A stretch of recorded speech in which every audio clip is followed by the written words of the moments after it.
falar com você sobre o perfil do conselheiro inteligente.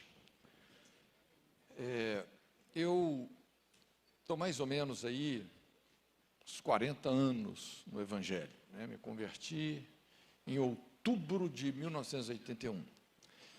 No início da minha caminhada, eu trabalhei muito com evangelismo, não é? Gostava muito de evangelismo. Trabalhei uns 20 anos com evangelismo de rua.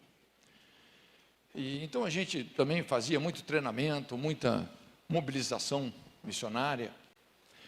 E começamos a perceber que muitas dessas equipes, né, que a gente enviava, muitas delas às vezes acabavam colapsando, as coisas não saíam muito bem como a gente queria.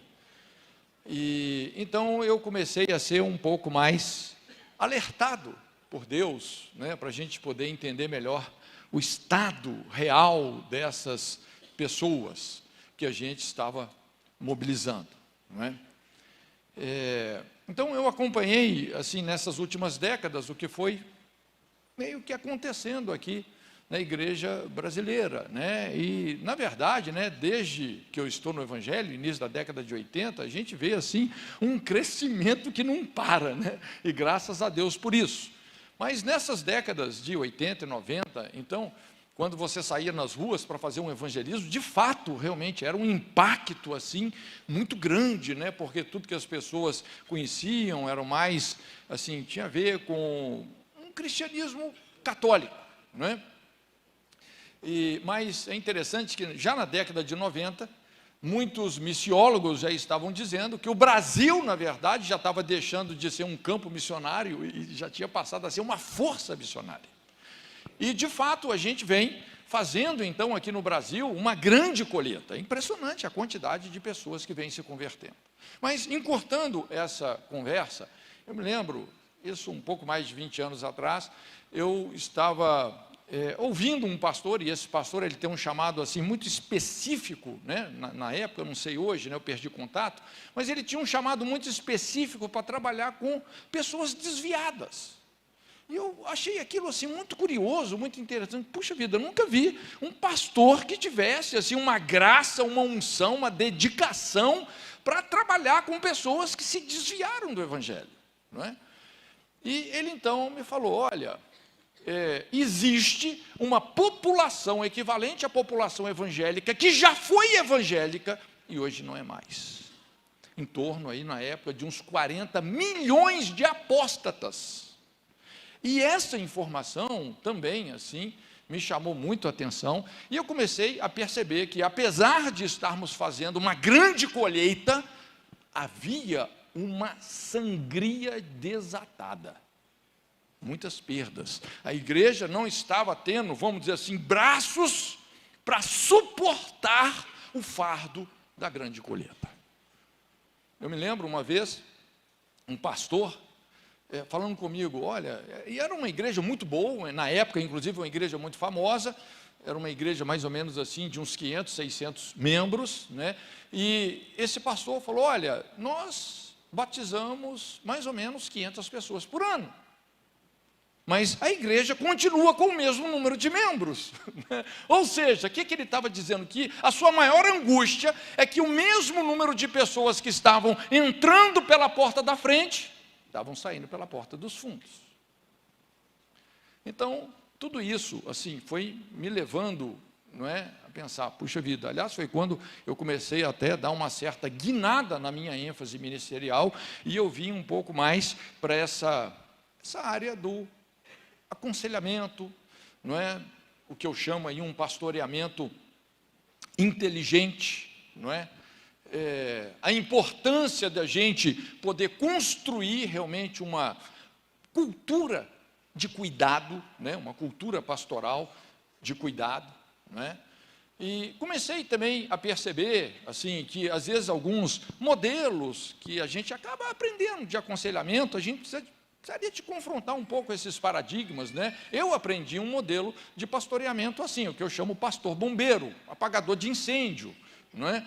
Tipo assim, você está lá pastoreando a igreja, alguém entra em crise, uma família, um casamento, uma pessoa entra em crise, então você agenda uma visita, vai lá, toma um cafezinho, dá uma palavra de ânimo, faz uma oração, aí aquela pessoa assim, né, se sente acolhida, ela melhora, aí é o outro que está em crise, você vai lá, faz a mesma coisa, é o outro, você marca um almoço, e daqui a pouco aquele primeiro, a crise dele já voltou e está pior, então você tem que fazer uma outra visita, faz mais uma oração assim, um pouco mais forte por ele, e daqui a pouco você se pega numa rotina de pastorear crises. Eu não sei se você consegue perceber a diferença entre você pastorear uma pessoa e você ficar pastoreando as crises delas. E muitas vezes você não está tendo aquela conversa corajosa onde você vai confrontar as verdadeiras causas que muitas vezes não é, está fazendo com que a pessoa viva dessa maneira tão inconstante e fragilizada. Então, nós começamos a pensar nisso, num pastoreamento inteligente, que não lida só com os sintomas, com a febre, não é, das pessoas, mas que um pastoreamento que possa interagir com as verdadeiras causas dos problemas. E, honestamente, essa seria uma conversa muito longa, não é? Mas eu comecei assim a pensar e a fazer algumas reformas, inclusive dentro de alguns conceitos teológicos, né? Às vezes alguns conceitos precisam realmente de um aprofundamento, de uma reforma, não é? Principalmente quando a gente fala sobre o padrão de aconselhamento na libertação, não é? O próprio conceito da maldição, que é um conceito assim meio dramático, né, para muita gente. Mas é muito importante a gente saber lidar com isso. Tem muito essa, vamos dizer assim, essa filosofia, né, das pessoas. Nós temos que quebrar a maldição das pessoas, não é? E puxa vida, eu comecei a tentar entender isso biblicamente melhor, não é? E quando você vai estudar biblicamente sobre a maldição, você percebe que, na verdade, a origem da maldição, gente, a maldição não vem dos demônios. Na verdade, a maldição vem da lei. Por definição, toda lei carrega uma sanção, uma punição, não é? Se você tirar a maldição da lei, ela deixa de ser lei, ela passa a ser só um conselho, você desconfigurou o conceito. Por isso que Paulo fala que a força da lei é a penalidade, é a maldição. Então a maldição não vem do diabo, ela vem da lei. E toda maldição, na verdade, é um chamado ao conserto. A maldição, gente, só é a febre. Você querer quebrar uma maldição sem lidar com a desordem, na verdade, você não entendeu como as coisas funcionam espiritualmente. A questão não é quebrar a maldição, não é só aplacar a febre, mas é você lidar com aquelas desordens que estão sustentando esse quadro. Aí, que muitas vezes é um quadro adoecedor. Então, a gente tem, muitas vezes, a tendência, vamos dizer assim, de estabelecer um processo no aconselhamento, onde a gente fica toreando muito mais os efeitos colaterais das desordens, do que interagindo de uma maneira profunda e necessária com essas desordens em si. Então, eu gostaria de falar um pouquinho sobre essa essência de um pastoreamento inteligente. E a essência de um pastoreamento inteligente tem muito a ver, na verdade, com a sua capacidade de construir um diagnóstico em cada situação, não é? Porque quando você elabora um diagnóstico, então você, de fato, torna aquelas verdadeiras causas visíveis, não é? E passíveis de serem confrontadas, não é? Ao invés de você ficar só lidando com a febre, você começa a lidar, de fato, com a infecção. Eu gosto muito do livro de Josué, e eu quero fazer um insight aqui com você, né, sobre um determinado capítulo ali, o capítulo 2 do livro de Josué. É interessante como que existe uma analogia muito profunda entre a história do povo de Israel e a nossa redenção em Cristo.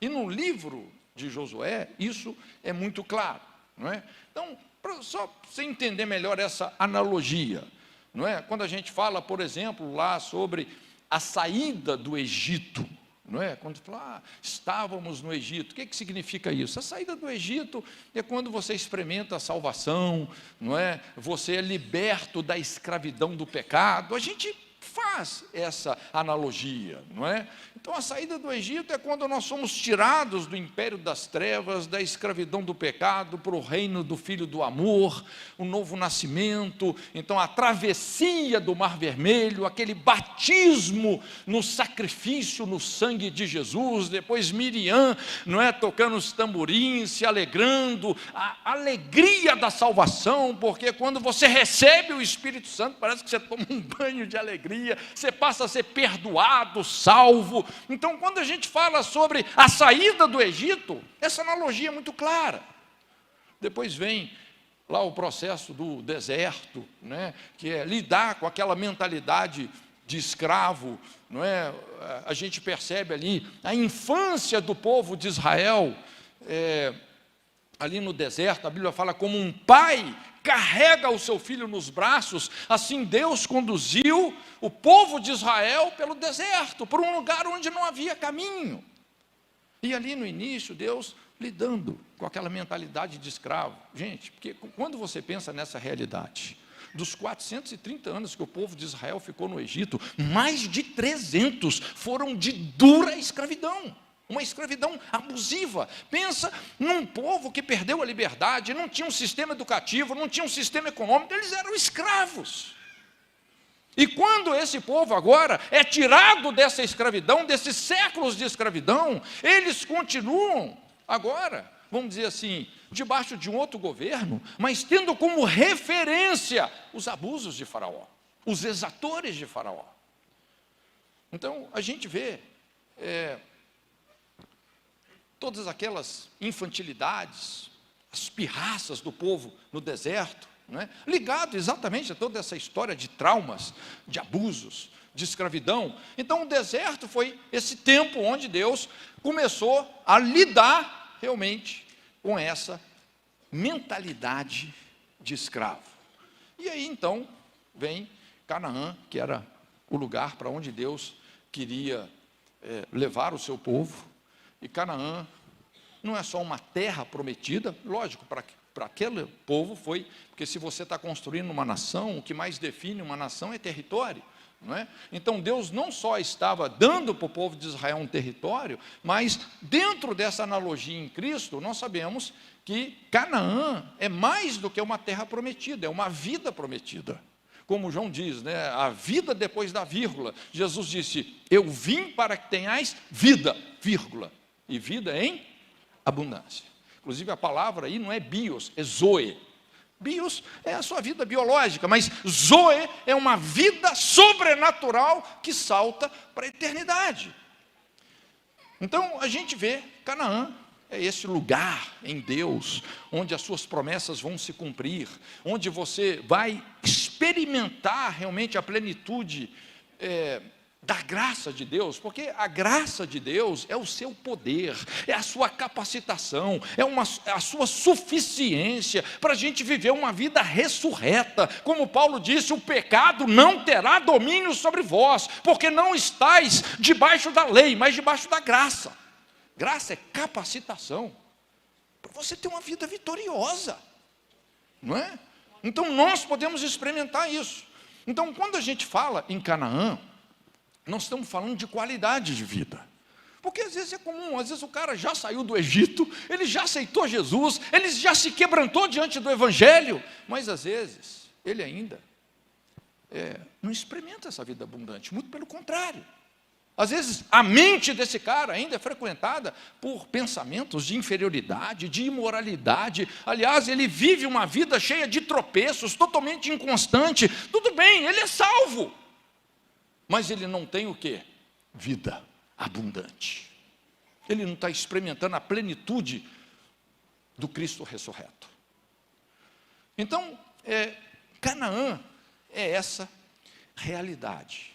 Veja bem que quando o povo de Israel chega ali em Canaã, não é? Deus fala, tem terra prometida, tem uma vida prometida. E é importante você entender que Canaã é uma tipologia da nossa alma. Canaã não está fora, está dentro de nós.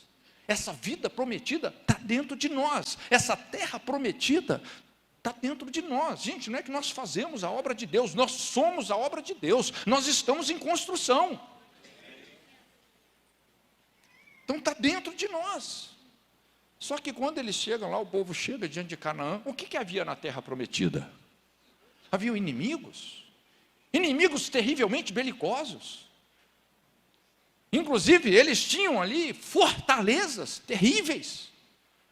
Aquele povo era um povo que praticava uma maldade tão grande, que a Bíblia fala assim, a maldade dos cananeus chegou até os céus.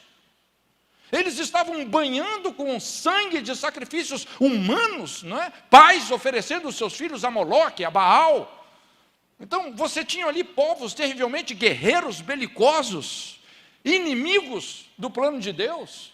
Tinham lá os ancestrais de Golias, os Enaquins, uns caras de 3 metros de altura, com 6 dedos em cada mão. Né? Então, quando o povo de Israel se deparou com aquela realidade dos inimigos, qual que era o grande problema de Canaã? Era uma terra que estava ocupada. Não era chegar lá e tomar posse da terra. Não. E eu vou te falar, quando você aceita Jesus, começou a guerra. É uma guerra boa. É o bom combate da fé. Entende? De repente você começa a olhar para dentro de você e você começa a perceber que tem fortalezas. Não é? Que tem áreas na sua vida que você está aprisionado. O conceito bíblico aí de fortalezas que Paulo fala, não é? Quando ele fala em 2 Coríntios 10, as armas da nossa milícia não são carnais, mas espirituais, poderosas em Deus para a destruição de fortalezas. Então, essa palavra fortalezas, no original, são prisões construídas por raciocínios, prisões construídas por estruturas de pensamento que conspiram contra o propósito de Deus. As falsas crenças, aquelas crenças irracionais que têm o poder de tornar a vida da pessoa numa vida miserável. Sistema de crenças baseado na inferioridade, na religiosidade, na arrogância, não é? Na idolatria. Não é? Eu nasci católico, vou morrer católico. Não é? É um sistema de crenças que está fundamentado em mentiras, que pode julgar essa pessoa por um destino eterno totalmente equivocado. Então, é importante a gente fazer esse enfrentamento do que está acontecendo na alma, se nós queremos, de fato, experimentar uma vida abundante. Então, na verdade, assim, o que a gente vê é que as pessoas que estão chegando hoje na igreja, gente, elas estão chegando assim, extremamente machucadas, traumatizadas, destruídas. Hoje nós temos uma sociedade caracterizada pela perda dos vínculos familiares, uma massa crítica de pessoas na sociedade que se desconectou desses relacionamentos existenciais, pessoas que não sabem quem é o pai, quem é a mãe, quem é filho.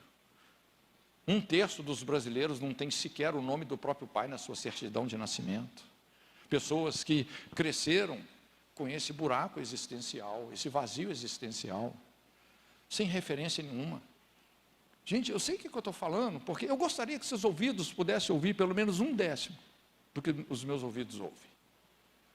Hoje nós temos essa famosa síndrome da infância desprotegida. Nós nunca tivemos tanta gente crescendo sem referencial, sem proteção. Né? Então, essas pessoas, elas aceitam Jesus, mas às vezes elas estão tão doentes, elas estão tão sobrecarregadas, tão aprisionadas, tão machucadas, tão feridas, que se, na verdade, a gente não digere a problemática dessas pessoas, daqui a pouco, ao invés da igreja santificar o mundo, ela começa a ser mundanizada. É interessante porque, quando a gente pensa no tipo de crescimento que tem acontecido com a igreja evangélica, que é um crescimento muito rápido e muito intenso.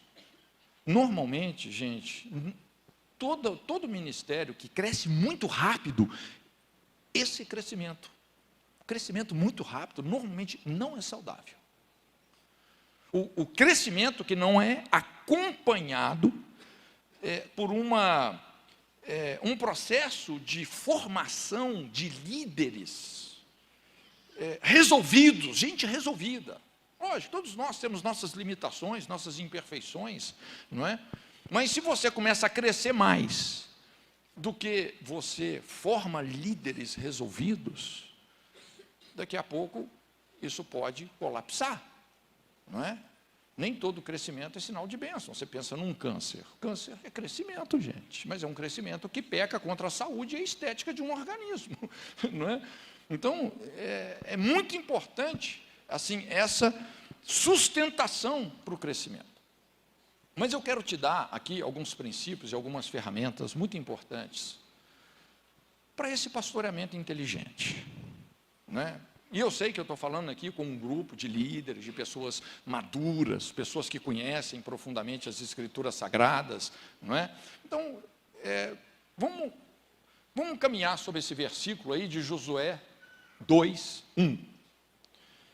A Bíblia fala assim: e enviou Josué, filho de Num, 2 homens desde Sitim, a espiar secretamente, dizendo: andai e observai a terra e a Jericó. Foram, pois, e entraram na casa de uma mulher prostituta, cujo nome era Raabe, e dormiram ali. Então, eu quero compartilhar com você sobre isso que eu chamo assim, a alma de um processo terapêutico, de um processo de restauração, que é o mapeamento, a elaboração de um diagnóstico preciso. Porque se o diagnóstico está comprometido, puxa vida, o remédio que você vai dar já não vai dar certo, né? Primeira coisa que você tem que ter é o diagnóstico. E esse diagnóstico tem a ver com inteligência, não é? Lógico que isso demanda tempo de qualidade, isso demanda uma conversa corajosa, não é? Às vezes isso não é que é difícil, mas vai ser um pouco trabalhoso, não é uma oração de 5 minutos que você fez pela pessoa. Às vezes isso vai ser uma conversa de horas, não é? Vai ser uma conversa de horas. Mas, de repente, você vai trazendo à luz aquelas coisas que precisam de ser resolvidas, vai tratando, e daqui a pouco essa pessoa experimenta uma restauração tão grande, que ela passa agora só a te dar alegria, deixou de ser problema. E, normalmente, quando a pessoa chega na igreja, se ela não é restaurada, se ela não é curada, não é? Normalmente, gente, quem está doente, a tendência é ficar infrutífero, sim ou não? Imagina, você está com 39 graus de febre, você tem disposição para fazer alguma coisa? Mas o cara está amargurado, né? O cara vem aí de histórias terríveis de abuso, orfandade, coisas que ele nunca enfrentou aquilo suficientemente. Ele não conseguiu ainda reeditar essa história, não é? Então, se a pessoa chega na igreja, você não digere essa problemática, daqui a pouco, né? Se a pessoa fica infrutífera, às vezes eu digo brincando assim, quem não dá fruta acaba dando galho, vai ser a pessoa que vai ser o pivô de uma cisão, de uma divisão, não é? Das fofocas, das amarguras, não é? Então, vai ficar só dando problema. Mas vale a pena investir na pessoa, porque quando você investe realmente no restabelecimento daquela pessoa, rapaz, de repente se alavanca ela para ser uma grande solução. Mas vamos trabalhar com esse ponto, porque, lógico, essa é uma conversa muito abrangente, eu estou tentando aqui ser o mais sucinto possível. Então, quando você olha para esse texto, a primeira coisa, quando a gente pensa assim, no perfil de um conselheiro inteligente, a pessoa tem que ter uma certa medida de maturidade. Isso demanda uma maturidade sacerdotal, tá? Então, o aconselhamento, o ministério pastoral, obviamente, não é para pessoas neófitas, né? Não dá para você pôr uma pessoa neófita nesse ministério. Então, mapeadores, conselheiros, eles precisam ser pessoas investidas de autoridade, de experiência, não é? Veja bem, não sei se você se lembra, mas na primeira vez que Moisés enviou os 12 espias, o trabalho dos espias é o que nós vamos falar aqui. Pensa bem, nós falamos que Canaã é a tipologia da sua alma, tá? Então, aqueles 12 espias foram enviados por Moisés para percorrer a terra. Esses 12 espias que Moisés enviou, lembra quem eram esses homens? Cada um deles era chefe de uma das tribos. Era gente que tinha o quê? Patente nos ombros. Gente que pelo menos, ou supostamente, deveria ter maturidade, experiência, valentia, coragem, não é? Veja bem, cada um deles era príncipe de uma tribo. Ainda assim, diante da intimidação e da oposição que eles enfrentaram ao espiar a terra, a maioria deles, a grande maioria, 10 desses 12, reagiram como? Com incredulidade. Então, eles fracassaram no diagnóstico. Quando você fracassa no diagnóstico, em mapear a terra, entender as feridas daquela terra, os traumas daquela terra, as fortalezas daquela alma, não é? Discernir os reis, as áreas de egoísmo que estão implantadas na vida da pessoa, as estruturas que têm que ser abaladas, porque Deus abala as coisas que são abaláveis para que as eternas se estabeleçam. Então, quando você fracassa no processo de estabelecer um diagnóstico do que tem que, o caminho que você tem que tomar, onde estão as verdadeiras desordens que estão comprometendo a frutificação da pessoa, quando você fracassa no diagnóstico, gente, veja bem, o fato do fracasso desses espias custou à nação de Israel 38 anos de peregrinação no deserto. Se você ler lá Deuteronômio 1:41, né, quando Deus fala, ó, volta pelo caminho do Mar Vermelho. Eles estavam assim na beiradinha para entrar na terra prometida, a terra onde as promessas iam se cumprir, mas não mapearam. Não tiveram o diagnóstico certo, não fizeram a leitura adequada. 38 anos. 38 anos. Inclusive, até que toda aquela geração morresse. Essa é a lei do deserto. Ou você sai aprovado, ou você não sai. É triste, né? Mas demanda maturidade sacerdotal, não é? Eu tenho desenvolvido vários conteúdos nessa área de maturidade. Inclusive, esse é um deles. A gente precisa de gerar maturidade na vida das pessoas, não é? Aí fala assim, enviou Josué. Vamos andar sobre esse texto, né? Sobre essa palavra, sobre essas águas. Enviou Josué. Então, mapeadores são de ser pessoas, lógico, enviadas por Deus. A pessoa tem que ter uma intimidade com o Espírito Santo. Não dá para ser assobiado, né? Então, a pessoa tem que ter realmente uma graça, uma direção de Deus, né? É interessante dizer, nessa analogia, que Josué é uma tipologia do Espírito Santo. Moisés, uma tipologia de Jesus, Josué, uma tipologia do Espírito Santo, que vai nos introduzir na nossa herança, que é Cristo em vós, a esperança da glória. Você lembra quando Jesus fala assim, se eu não for, o Espírito Santo não virá. Como é que o livro de Josué começa? Com a morte de Moisés. Moisés é morto. Moisés se foi. E agora Josué assume a liderança, introduzindo o povo na sua herança. Jesus morreu, e agora o Espírito Santo veio ser Jesus em cada um de nós. Esse é o grande mistério que esteve oculto durante todos os séculos. Cristo em vós, a esperança da glória. Não é? Então, Josué é essa tipologia do Espírito Santo. Deus falou a Josué, onde você colocar a planta do seu pé, será seu. Toda a área da sua vida, que o Espírito Santo coloca a planta dos pés, que você submete ao Espírito Santo, é sua. Você exerce domínio próprio. Não é? Você conquista. Então, é importante esse comissionamento. Você vai trabalhar com aconselhamento. Porque, veja bem, aconselhamento, gente, não tem receita de bolo. Né? Você sabe a diferença entre uma receita de bolo e uma receita de médico. Receita de médico muda de pessoa para pessoa, de momento para momento. Não é? Aconselhamento é assim. Talvez a coisa mais importante no aconselhamento é a sua dependência do Espírito Santo. É você ter exercitado muito a sua audição espiritual. Não é? Aí no verso 3 fala sobre, enviou pois Josué 2 homens, isso fala de unidade, parceria, concordância, inclusive o número 2 é esse diferencial entre uma pessoa e uma igreja, não é? Pelo menos na definição de Jesus, onde 2 ou mais se reunirem, ali estarei presente. Lógico, veja bem, gente, nós somos o templo do Espírito Santo, mas a presença de Deus se manifesta na unidade. É na unidade. Entende? Então, quando você fala de um aconselhamento inteligente, lógico, isso envolve interdependência, conivência entre o conselheiro e o aconselhado, não é? Eu, pessoalmente, eu gosto muito, no nosso modelo de aconselhamento, a gente trabalha com equipe. Às vezes você tem uma pessoa que conduz ali o aconselhamento, mas você tem uma ou duas também intercedendo, não é?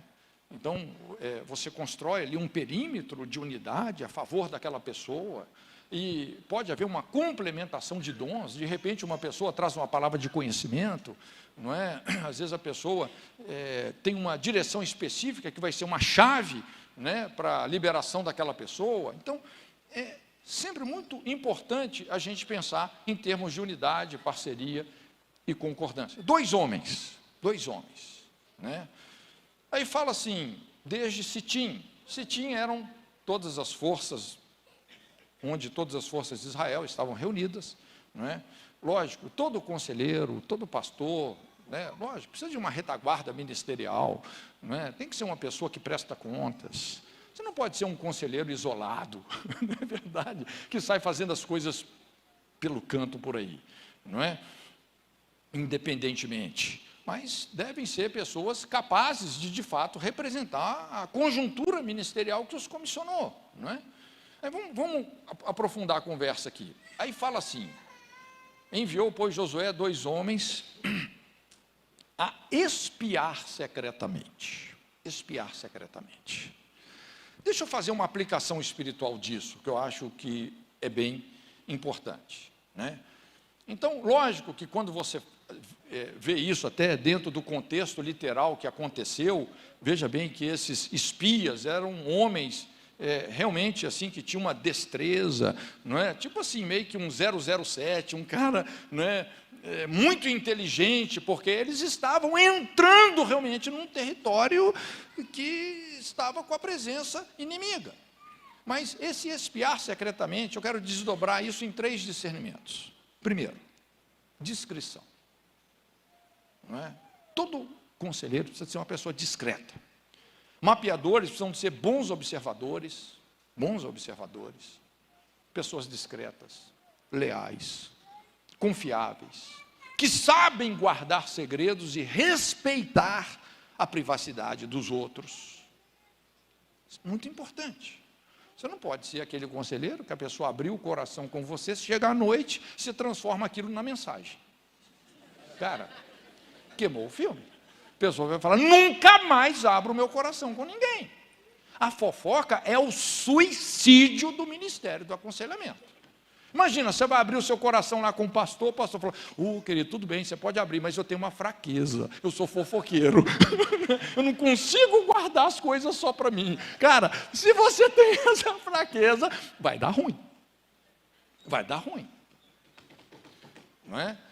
Eu, assim, as coisas que eu ouço, ainda bem que Deus me deu até uma capacidade de esquecer. Às vezes tem pessoas que eu atendo 3 meses, você lembra que você atendeu? Eu falo, cara, não lembro. Mas eu não conto nem para minha esposa. Não conto. Não pode. A não ser que a pessoa te fala, não, pode, fala com ela, eu quero que você fale com ela e tal, não é? Mas tem que ter discrição. Outra coisa que no espiar secretamente, o conselheiro, o pastor, ele precisa de ser livre da concupiscência de reconhecimento. Já viu aquela pessoa que gosta dos tapinhas nas costas, não é? Então ela quer mostrar, não é, que ela é a pessoa que Deus usa. Então, se você está sobrecarregado com essa concupiscência de reconhecimento, cara, não está pronto. O mapeador precisa de ser uma pessoa que já venceu essas barreiras impostas pelas carências emocionais. Alguém que não precisa chamar a atenção para si mesmo, que não tenta carnalmente impressionar os outros com a sua espiritualidade. Porque se eu estou aqui tentando te impressionar com a minha espiritualidade, cara, eu não entendi nada ainda. Nós estamos aqui por causa de Jesus. O que nos motiva é a vida de Jesus, não é? Então é dessa forma. E carência, gente, cara, carência é um negócio terrível, porque é um saco sem fundo. Se você ainda não se realizou na suficiência do Pai, e você começa a fazer do seu ministério um pedido de amor, vai dar ruim. É aí que começam os escândalos, que é o conselheiro carente com a moça que tem problema com sensualidade, e os dois acabam no motel. Você não sabe qual que é mais carente do que qual. Já viu aqueles relacionamentos codependentes? Um lambendo a ferida do outro. Eu lembro uma vez, uma irmã falou assim, não, eu estou aconselhando essa pessoa há 7 anos. Eu falei, o quê? Gente, isso é um atestado de incompetência. Mas ela se sentia importante. Ela tinha carência de ser reconhecida como alguém que está há 7 anos. E o outro, né, o aconselhado, mais carente. Não é? Então, a carência do aconselhado, alimentando a carência do pastor, a carência do pastor, alimentando a carência do aconselhado, um processo de codependência. Gente, isso é doença. Todo processo de aconselhamento tem que ter início e tem que ter fim. A pessoa tem que andar com as próprias pernas. Se você colocar uma pessoa de 80 quilos nas suas costas, quantos passos você dá? Agora, se ela quer andar junto, a conversa mudou. Tá? Discipular é responsabilizar. Você tem que responsabilizar a pessoa. E todo processo de maturidade, de cura, que não visa a emancipação, é doentio. É doentio. Chega uma hora, a vida funciona assim, você tem que deixar pai e mãe. Imagina um marmanjo de 45 anos que ainda depende da mamãe. Cara, isso é doentio. Tem que deixar pai e mãe. Jesus falou, vinde a mim, Mateus 11, 28. Vinde após mim, Mateus 16. Ele não falou fique. Mateus 28 é o ide, emancipar. Tem que emancipar, cultura de emancipação. Então, um cara que está 12 anos no divã do psicólogo, cara, isso é doentio, me desculpa. Me desculpa.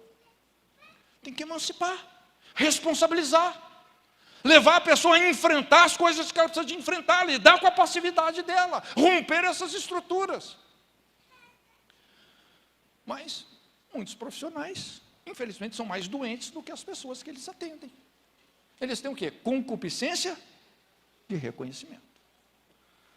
E também esse espiar secretamente tem a ver com você saber encarar o inimigo sem supervalorizá-lo, confiando plenamente na pessoa, no caráter e na provisão de Deus.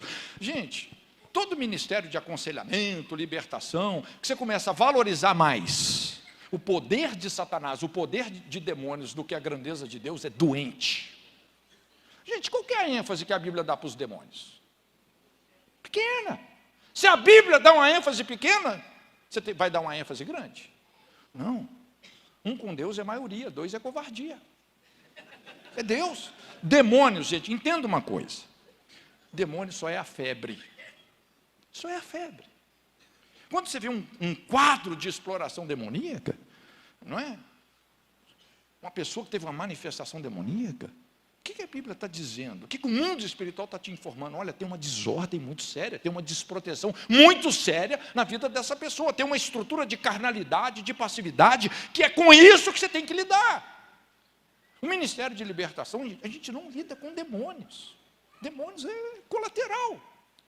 Você lida com as feridas, com os abusos, com os traumas, com as iniquidades geracionais, as inimizades, a estrutura de passividade. A gente lida com o lixo da alma.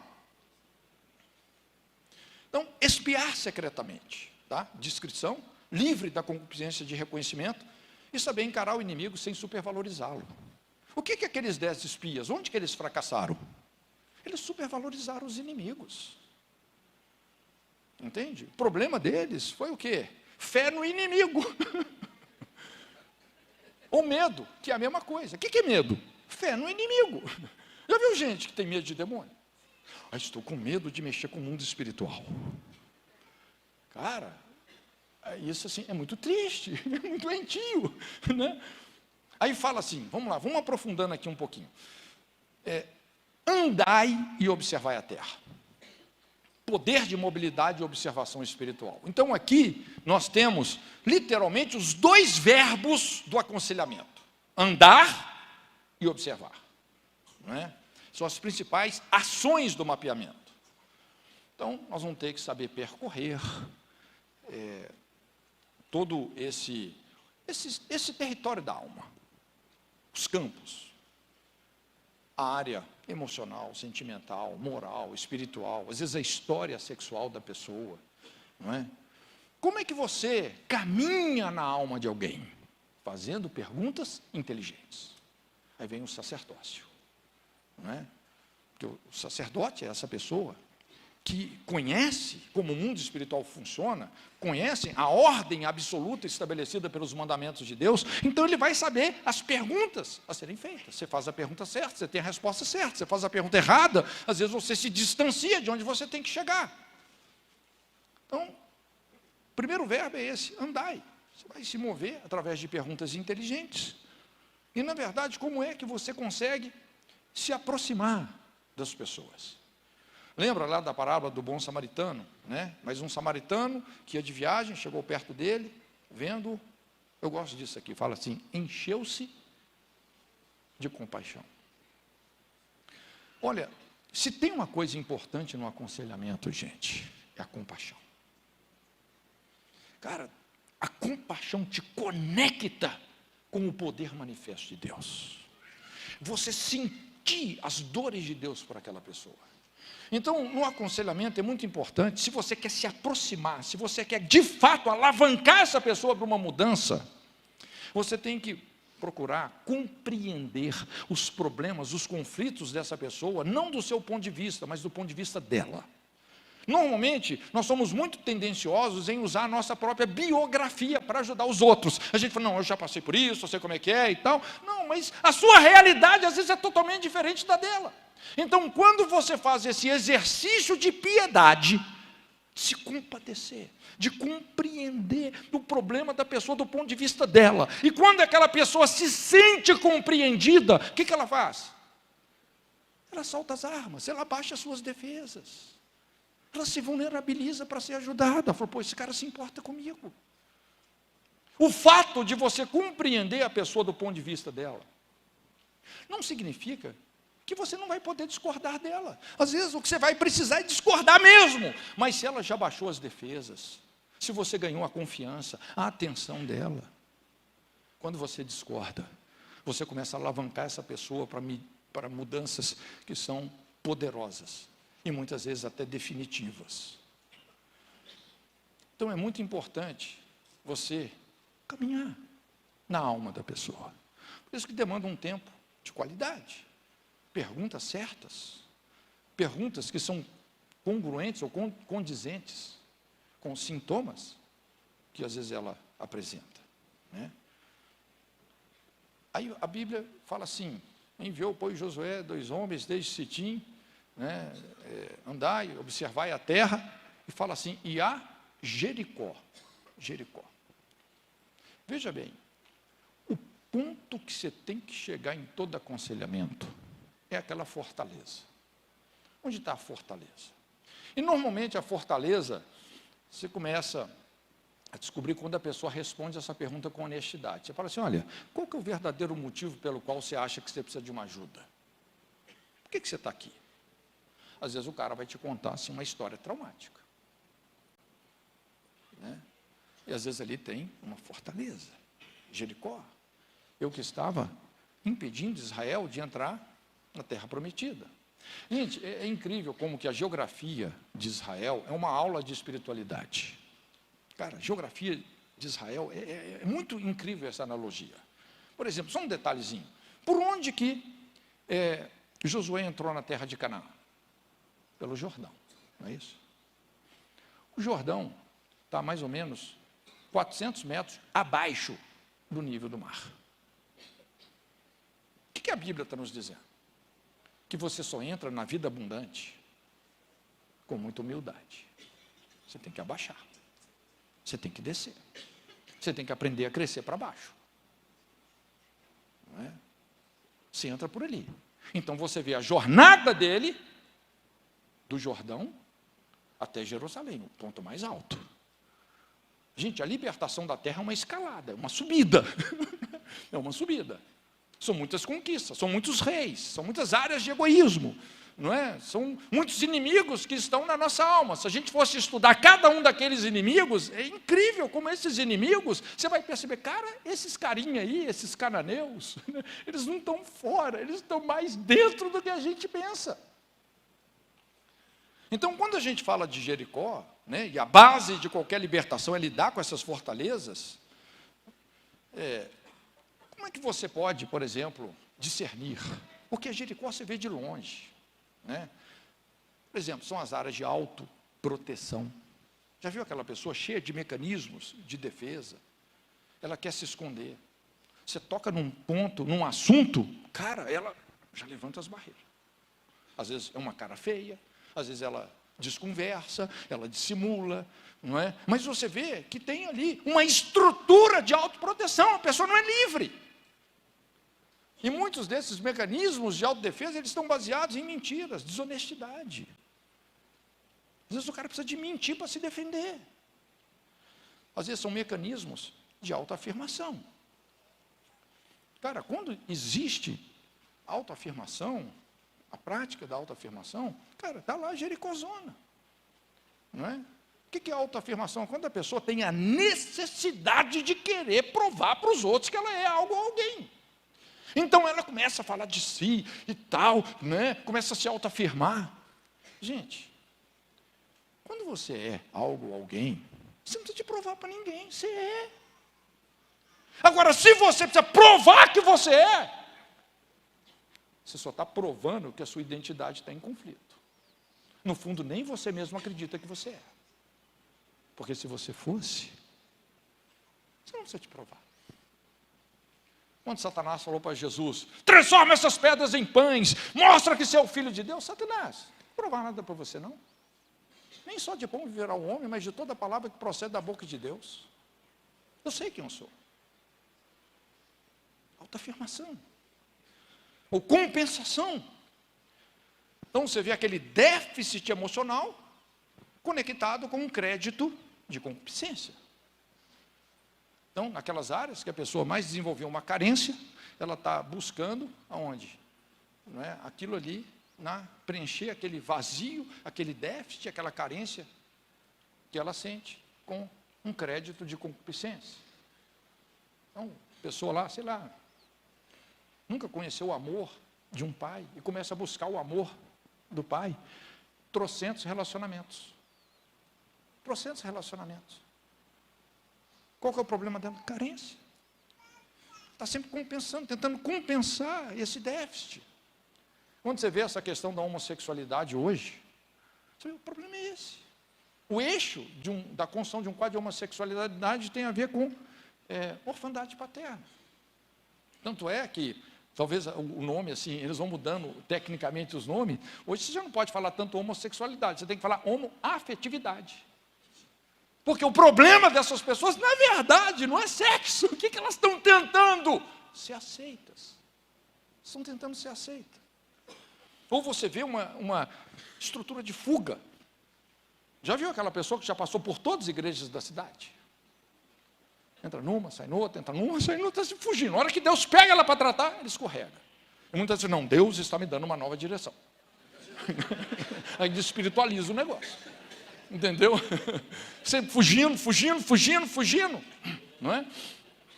Ou o descontrole, né? Como é que você discerne uma fortaleza? Áreas de descontrole. O conceito de pecado, gente, não é uma lista legalista de não podes, tá? O conceito de pecado vem de uma questão: quem governa quem?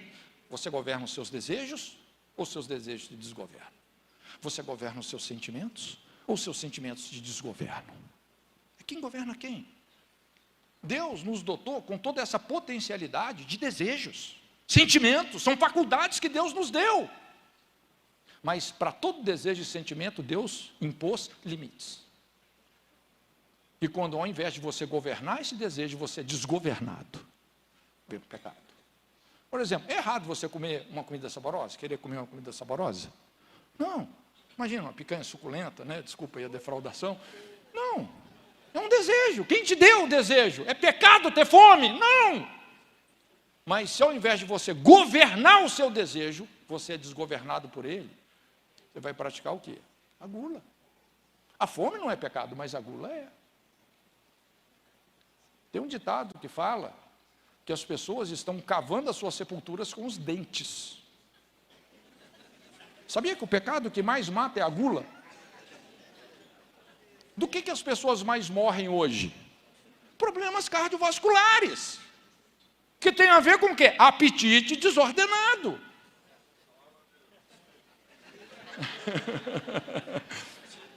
Na área da sexualidade, né, eu faço essa diferença entre atração e intenção. É errado você ter uma atração intersexual, né? Um homem se sentir atraído por uma mulher, a mulher se sentir atraída pelo homem. Não, isso é hormonal, não é? Uma coisa é a atração, outra coisa é a intenção. Aquele que intentar contra a mulher do seu próximo, decidir na mente. Aí vem um pecado, entende? Então, é importante a gente discernir essas fortalezas. E muitas vezes, gente, quando a gente fala dessas fortalezas, porque aí vem muitas vezes a amargura, e normalmente a base de toda fortaleza tem a ver com uma ferida, gente. Falta de referencial, ferida, amargura, não é? E a pessoa vai desenvolvendo crenças, um sistema de crenças. Raciocínios que são contrários à sabedoria de Deus, à sabedoria do reino de Deus, não é? Então, numa libertação, você tem que chegar nessa profundidade. Aí fala assim: entraram na casa de uma mulher. Olha só, esse é um ponto muito importante, gente, quando você está aconselhando alguém. O que significa você entrar na casa? Vamos primeiro aqui entrar na casa. Entrar na casa significa você mergulhar na história familiar, desfrutar de uma compreensão sistêmica do problema daquela pessoa. Gente, porque querendo ou não, nós somos um resultado da nossa família, sim ou não? Nós somos um produto da nossa família. Por exemplo, é muito fácil você chegar e rotular um filho de problemático. Eu ouço isso demais: pastor, me ajuda, né, preciso de uma libertação, porque meu filho precisa de uma libertação, meu filho é problemático. Mas a hora que você vai ouvir toda a história, você vai perceber, não é que aquele filho é problemático, ele só é o resultado de um sistema familiar altamente disfuncional, altamente desprotegido. De repente, aquele filho foi concebido fora da aliança do casamento, né? Quando a Bíblia fala esse conceito aí do filho espiritualmente ilegítimo. Gente, o que legitimiza um filho? O casamento dos pais. E legítimo espiritual significa protegido. Então, aquela criança já é desprotegida. Precocemente, ela começa a sofrer ataques que são malignos. Eu não gosto de satanizar as coisas, mas são sintomas. Às vezes, com 5 anos, essa criança já está apresentando trejeitos homossexuais. Ou ela já tem, a gente atende criança, 6, 7 anos, já tem vida sexual ativa. Cara, você fala, como que isso é possível? Olha para o sistema familiar que você vai entender. Ou essa criança lá com 6, 7 anos, já pratica violência com requinte de crueldade. Ou já tem uma tendência para o ocultismo, a pessoa já está praticando atividades mediúnicas. De onde é que veio essa desproteção? Por que essa criança está sendo tão invadida? Por que ela está tão desprotegida? Sistema familiar. Irmãos, Deus é o Criador, mas nós somos os procriadores. Quem procria somos nós. E Deus colocou um protocolo para o desenvolvimento saudável de uma sociedade, chamado casamento.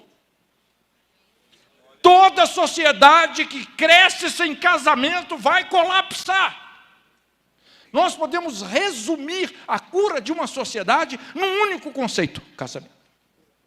Pode ver, toda essa onda de violência, delinquência, imoralidade, marginalidade, evasão escolar, deriva de uma cultura de não casamento. Pode observar. Quem é do Rio sabe, em muitos lugares, tem morros ali no Rio, né, que a Jocum até trabalhou, as meninas são mães aos 13, avós aos 26, bisavós aos 39. Cara, tragédia. Mas a igreja está mudando isso. Sabia que essas estatísticas estão começando a mudar por causa da igreja? Né? Então, entraram na casa de uma mulher. Entrar na casa. Você tem que mergulhar na história familiar daquela pessoa. É interessante, quem trabalha com comportamento de vício, né, você vai ajudar vamos dizer, o cara vai para uma casa de recuperação. Fica lá 8 meses, é recuperado. Sai, volta para casa, em uma semana ele já recaiu. Aí você vai ver, puxa, por que esse cara recaiu tão rápido? Aí você vai entender o sistema familiar dele. Aí ele mora com uma mãe, não tem pai. Essa mãe é uma pessoa assim, totalmente carente, desajustada. E muitas vezes, quando você começa a ver até o perfil da mãe e o perfil do viciado, você até chega na conclusão que quem mais adoece esse viciado é a mãe dele, que não corrige, que não coloca limites, que na verdade não sabe ser mãe. É o que mais reforça o próprio vício dele. Então, se você inclui essa mãe também no processo de restauração, você aumenta enormemente as chances de recuperação dessa pessoa. Não é? Tem que entrar na casa. Entraram na casa. E fala de uma mulher. Agora veja bem, onde é que estava a casa dessa mulher? No muro da onde? Da fortaleza. Jericó é a estrutura do pecado. São as prisões formadas por pensamentos pecaminosos, um sistema de crenças totalmente errado, distorcido. Entraram na casa de uma mulher. Fazendo uma aplicação também aqui, porque a Bíblia se refere à mulher como sendo fisicamente o vaso mais frágil. Talvez emocionalmente, a mulher é bem mais forte que o homem. Quem suporta mais dor, homem ou mulher? Mulher. Mas fisicamente, é o vaso mais frágil. Mas tem um princípio aqui muito importante. Eu diria que quanto maior a fortaleza externa, tanto maior é a fragilidade interna. Hoje é muito comum nessa nova geração, você vê aquelas pessoas, assim, principalmente nos jovens, né? Os caras meio que eles ficam ali numa disputa para ver quem que é o mais louco, quem que é o mais crazy, quem que faz assim a coisa mais, né? Às vezes o cara, ele tatua até o branco do olho, serra dente, coloca chifre, né? Porque que ele quer? Né? Ele quer chamar a atenção, esse culto ao escândalo. Mas no fundo, quando você vê uma pessoa assim, né, que quer, ela está tentando assim impressionar, projetar uma imagem de um cara assim, rebelde. Gente, esse tipo de rebelião nada mais é do que um pedido de amor. O que essa pessoa está dizendo? Por favor, alguém me ame. Alguém me ame. Alguém saiba que eu existo. Cara, assim, eu já tive tanta experiência assim em evangelismo. Você vê que esse cara doidão, faço questão de ir lá. Aí você vai e dá uma palavra assim, afetiva para o cara desmancha. Daqui a pouco está lá aceitando Jesus. Era só fachada. E tem gente que só vive dessa fachada. Quando você vê um cara que só tem fachada, não é? Você pode saber, tem uma estrutura ali que você vai ter que entrar. Você vai ter que entender, puxa vida, por que tanta carência? E ajudar essa pessoa a se converter a essa suficiência do Pai, porque Deus é suficiente, gente. Mas tem gente que ele vai ter que perdoar, tem referenciais que ele não recebeu da família, ele vai ter que receber de Deus, vai ter um processo aí, não é? Então, entraram na casa de uma mulher. Não é? Veja bem que o aconselhamento, ele vai se aprofundando. Não é? Aí fala assim, já estamos terminando, tá, gente? Uma mulher prostituta, cujo nome era Raabe. e dormiram ali. Veja bem que os espias aqui, eles puderam compreender como eram as noites de Raabe. Entraram na sua casa, dormiram ali. No aconselhamento você vai ver, puxa vida, às vezes você vai ter que demorar nesse lugar de trevas. Você vai ter que entrar na noite da pessoa, nas noites dela. Às vezes até o que perturba o sono dela. Não é? Ter acesso a esse comportamento que está sendo feito nas trevas. Entrar com a permissão da pessoa, onde a pessoa não queria que ninguém tivesse acesso. E normalmente é assim, gente. Sabe aquela área, às vezes que a pessoa não quer que ninguém entre, nem Deus, mas é lá que Deus quer chegar. Isso tem que vir à luz. Aquele que encobre a sua transgressão, jamais prosperará. Aquele que as confessa e deixa, alcançará misericórdia. Então, o mapeador, oferecendo a graça de Deus, ele precisa de entrar onde? No prostíbulo da alma. É uma palavra meio forte, mas esse é o contexto. Raabe estava num prostíbulo. E muitas vezes não é que a pessoa está no prostíbulo, o prostíbulo está na pessoa. Essas áreas onde a pessoa se prostituiu, se vendeu, negociou valores, se autodegradou, áreas de profunda dor e vergonha. Aqui é onde se estabelecem essas prisões da culpa, do ódio de si mesmo. A base de uma fortaleza, como eu disse, é isso, é a ferida, a vergonha, a culpa. Então tem que aprofundar o processo nessas áreas frágeis, onde a pessoa, às vezes, ela sofreu abusos morais, espirituais, físicos, sexuais, onde ela foi mutilada na alma, na identidade. Às vezes vai ter que chegar nesses pontos. Não é?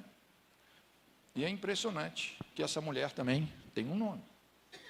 Veja bem, uma identidade que deve ser redimida. Raabe, não é? Até então conhecida como uma prostituta. Mas é interessante que a Bíblia fala que Raabe acolheu os espias em paz. Rapaz, quando uma pessoa abre o coração para uma ajuda nesse nível, é impressionante como você vira o jogo. Você vira o jogo. E o que aconteceu aqui foi muito incrível. Porque agora, se você vê, inclusive, essa mulher tem uma conversão tão genuína. Se você ler o texto lá, você vai perceber que não foi os espias que pregaram para ela, foi ela que pregou para os espias. Olha, nós estamos aqui impressionados com tudo que Deus fez, e começa a falar das grandezas e dos feitos de Deus. É o sermão da prostituta. E depois vem a intercessão da prostituta. Rapaz, só faltou tirar uma oferta. Mas ela intercede. Ela fala, olha, puxa vida, como é que eu faço, não é, para poupar a vida dos meus pais, da minha família? Aí o conselheiro vai e fala, olha, na sua vida tem uma proteção. Você tem que trazer eles para a sua casa. Traz para cá. Isso fala, gente, de uma reconciliação profunda. Bom, vamos só entender uma coisa aqui. Eu não faço ideia do que é ser uma prostituta, honestamente. Mas, cara, eu fico imaginando quanto abuso. Cara, quanta desgraça. Uma mulher que se submete a ser um objeto de alguém, ainda que por um momento. O que uma pessoa dessa sofre? O que leva uma pessoa a uma vida de prostituição? Irmãos, isso não acontece à toa com uma pessoa. Normalmente é uma família muito destruída. Tem abuso, tem incesto, tem bestialidade, tem muita perversão. E de repente os espias falam assim, olha, você tem que trazer o seu pai para esse prostíbulo. Você tem que trazer a sua mãe para esse lugar. Você tem que fazer uma mesa com eles aqui. Rapaz, isso é um impacto muito grande. Como é que a gente cura essas bagaceiras todas? A Bíblia resume nesse princípio, que é o princípio que une o Antigo ao Novo Testamento. Qual que é a última mensagem do Antigo Testamento? Se os pais não se converterem aos filhos, os filhos não se converterem aos pais, eu, o Senhor, vou ferir a terra com maldição. O que Deus estava dizendo? Olha, quem não perdoa, repete. É assim que nós muitas vezes engendramos um esquema de propagação de iniquidade. Quando você não perdoa, você vai repetir, você vai se tornar naquela pessoa. Os pais têm que se converter, os filhos aos pais. Depois de Malaquias, quem que é o próximo profeta na Bíblia? João Batista. E a Bíblia fala que estava sobre ele o espírito de Elias, o espírito de Malaquias, que é converter o coração dos pais aos filhos, dos filhos aos pais, dos rebeldes à prudência, para que eu levantasse um povo bem disposto ao Senhor. Com essa mensagem é que João Batista fez uma terraplanagem no mundo espiritual, preparando o caminho para o avivamento em pessoa. Como é que se traz um avivamento? Restauração familiar. Raabe se converteu aos seus pais.